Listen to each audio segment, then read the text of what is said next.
To help me consider Lisa Lee's story, I have with me two other authors of Chapter 3, Book 2, The Psychology of Sex and Gender.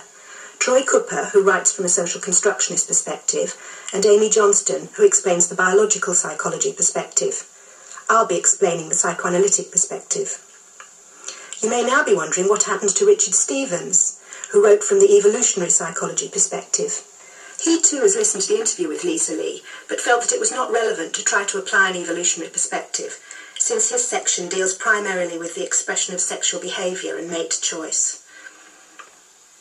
Let's take the first question. How did Lisa Lee's biological sex interact with the social construction of her gender as she was growing up? Amy? Lisa Lee is a clear example of the problems of sexing or gendering babies on the basis of external genitals. If you are ambiguous or appear male, as Lisa Lee did, then you're likely to be misclassified. And it is a misclassification because genetically, Lisa Lee is quite clearly female. She's XX. There's no ambiguity there. Hormonally, the situation is a bit less clear. One of the problems with CAH children is that we don't know when those hormones kick in from the adrenal glands. It could be as early as 8 weeks in gestation, and they could continue up until a year after birth. So in terms of hormones, it's not clear whether or not she would be classified as male or female. In terms then of what that does to her brain structure, particularly during development, it's equally unclear. Her brain may have been, if there is such a thing, masculinised or feminised, depending on when those hormones were released, as well as how much were released. She did talk about the feminine side of her in childhood. How would you account for that? She did. She clearly indicates that her gender is a result of both her biology and her environment. She talks about her physiology being thin, slight, feminine, not having a deep voice, so her voice didn't break, which are quite clearly a result of her physiology, interacting then with how she feels and how others related to her. Troy, from a social constructionist perspective, how do you understand what she told about her growing up? As I hope I indicated in the section on the social construction of gender, the social constructionist view is that whilst there are clearly biological differences between the sexes, what is important is how people give meaning to and value to those differences between the sexes, whether biological or in terms of behaviour and experience. And in Lisa Lee's case, it's quite clear that because she had a slight build when she was young, even though she had been assigned to be a boy, because she didn't like to play football, she was seen to be feminine. It was on this basis at school that she was bullied, because she was seen to be feminine, although she was also at the same time meant to be a boy. And again, in the section, I hope it came across that what is important about the social construction of gender is the doing of your gender, being masculine, doing masculinity, being feminine, doing femininity, and that Lisa Lee was having problems in doing her masculinity as it then was meant to be. And this perhaps comes across in her reluctance to go into the boys' toilets at school. As she said, a secondary all-male school, she didn't want to go into the toilets. She made sure that she didn't during the day. And this would be because perhaps in that environment above all other, that is where masculinity is most obviously done. And she was worried about being bullied and picked upon very strongly if she went into that environment and couldn't behave in appropriate ways. However, Wendy, I know from the psychoanalytic perspective, you might give quite a different story of her reluctance to go into such an environment. It is, and I think it's a complementary story. Psychoanalysis would emphasise the meaning of anatomical difference. So the little boy's penis is terribly important as the signifier around which the experience of gender identity is built. The fact that she was not able to claim this signifier, which is universally what is meant to enable you to be male rather than female, must have been extremely difficult. And it's hardly surprising that she avoided the boys' toilets, which is where that lack would have been on public display. I think that psychoanalysis would say something else in relation to Lisa Lee's experience, which is how important is childhood development and childhood experience. And there are two things which come across very strongly in her story. One is the experience of being a boy when it's ambiguous, and the bullying and the stuff about the difficulty of claiming unambiguously one gender or the other. But the other is about her family relationships, her lack of love and care that she got at home. And that's a story which is not gendered, but which clearly had very, very profound effects on how she grew up, and the fact that she had to grow up looking after herself and a bit of a loner because there was nobody else to give her that love. On question 2 then, what happened to her understanding of her gender identity when she did finally discover the correct biological facts? Amy, you again. Well, I think Lisa Lee is also a very good example of the importance of plasticity in the development of human identity. Lisa Lee went from knowing herself to be a boy, to knowing herself to being hermaphrodite, to knowing herself to be a girl, genetically, biologically. But what she actually says is that she never doubted initially that she was a boy, and that she now hasn't changed her behaviour or changed her feeling as a consequence of that information. She's absorbed that information, and she doesn't classify herself either as male or female. Her behaviour, she feels, hasn't changed as a result of that information. So it suggests to me that your brain or your psychology isn't gendered male or female, but rather somewhere in between, and you're able to adapt to completely different personas biologically placed upon yourself. Troy?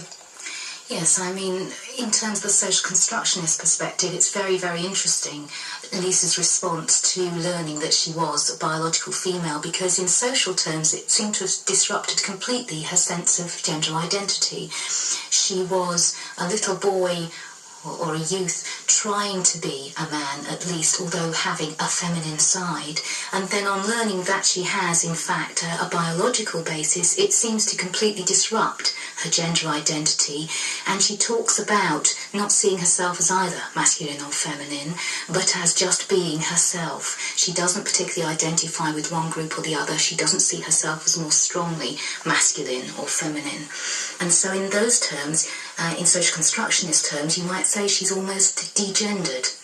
And not desexed, obviously, but degendered by this. And she comments, doesn't she, that people find it strange, and there I think she is experiencing the social pressure that she's expected to be one thing or the other. She says people expect her to be this or that, and that she explains her resistance partly in terms of her obstinacy. When somebody wants me to be one thing, I'll stand out for the opposite. And she has to actually oppose some very, very strong pressures to be one thing or the other in order to actually be this, neither one thing nor the other, or in the middle, as she puts it. Yes, it's perhaps especially poignant also that when she had the diagnosis of hermaphrodism and was told that she was going to die, her response was, at least I don't have to make the choice now, it's all over. And that is indicative of the great pressure that is placed on individuals to belong to one side or the other. Yes, it's hardly surprising that you just want to avoid having to carry on fighting that fight in the face of an awful lot of really abusive, bullying behaviour from the outside, and having no safe place except in her own company, which is how she developed. Biologically, CAH is not a separate category to male or female. When medics use that term, that medical term, it's not used as an indication of some ambiguous or potentially ambiguous biological sexual category. It's simply a medical problem, a hormonal problem, an enzyme problem. And so even from a medical perspective, the medics who are understanding her biology will still be pushing her into one category or the other, not somewhere in between. So she has continued not to be clearly one thing or the other, but of course this has also been affected by the fact that she was doused in male hormones following the diagnosis as hermaphrodite. So how does she experience herself nowadays? The third question that we posed ourselves.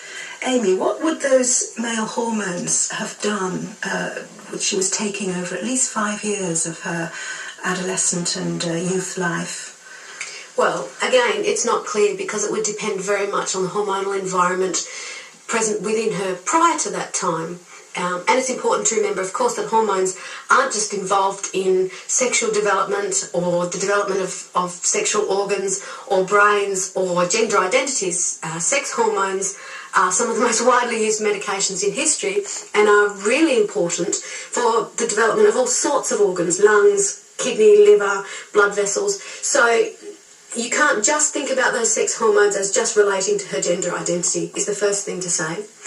The other thing to say is that whilst she doesn't classify herself as either male or female, she does talk about having children at some point. And so it seems that her identity is able, again, to demonstrate this plasticity so that her biology and her environment can both be encompassed by how she perceives herself. So she is able to change her perception of herself as her biology, as it were, or her identification of her biology changes. And Troy, from a social constructionist perspective, when Lisa Lee gets this expert diagnosis, how would you see that as affecting her experience of her gender? Well, when Lisa gets the first medical diagnosis, she accepts that as the truth. She sees the medical opinion that's given to her as something that's objective.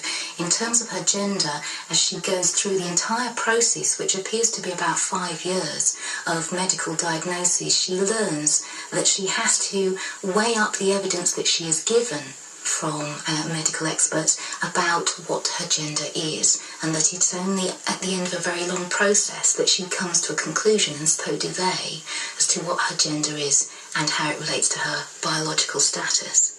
What Lisa seems to be doing now is going through a process after degendering herself, after that tremendous traumatic process of learning that there was a difference, even a disparity between her biological sex and her social gender, of regendering herself. And in terms of what she tells us, that seems to come through in her talk about, for example, the need to become thin again. Thin, as we all probably know, is currently very important for women in the West in terms of doing or producing their femininity, of being attractive. And Lisa talks about her need to become thin again. Of course, we have to recognise that in the traumatic process she's been through, she gained much more weight than could ever be normal because of her hormone treatment. And so it's not just a question of her wanting to become thin in the fashion plate sense, but she wants to become acceptably, physically, recognisably female. And so she wants part of that, a necessary part of that, is to lose weight to do that. And the other important thing is that she talks about having a child. And again, in our culture, and perhaps this is a universal in many cultures, that is one of the most important ways of doing adult femininity, is to have a child and to bring that child up and to nurture it. But again, Wendy, perhaps that brings us back to the psychodynamic perspective, because in the psychodynamic perspective, having a child has other importance. Well, that's right. The women psychoanalysts who came after Freud emphasised that it wasn't just the possession of the penis that secured a person's gender, but the most valuable possession that a woman had was a womb, and that this is something that men might envy women for because it's the basis of all creation. And here is Lisa Lee, who grew up assuming that she was a boy, discovering that she has a womb, that she can have children, and through that she can realise a very important psychological desire, which is through having a son.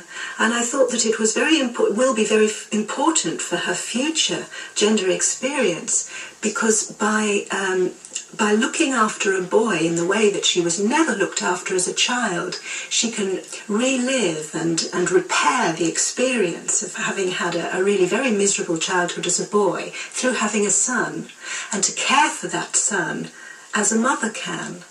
And so maybe that is the moment that will really secure her gender identity, if indeed she does have that child. Well, we've come to the end of our discussion, although there are many more things that we could have discussed in relation to Lisa Lee's interview. Thank you very much, both Amy and Troy, for contributing to this discussion. I hope that between us, we've been able to show how the perspectives we wrote about can help us to make sense of Lisa Lee's experience of her gender. I hope we've illustrated how it's not just biology nor just society that has had effects on Lisa Lee, but a combination of these experienced through her biography and the meaning that she makes of her experience.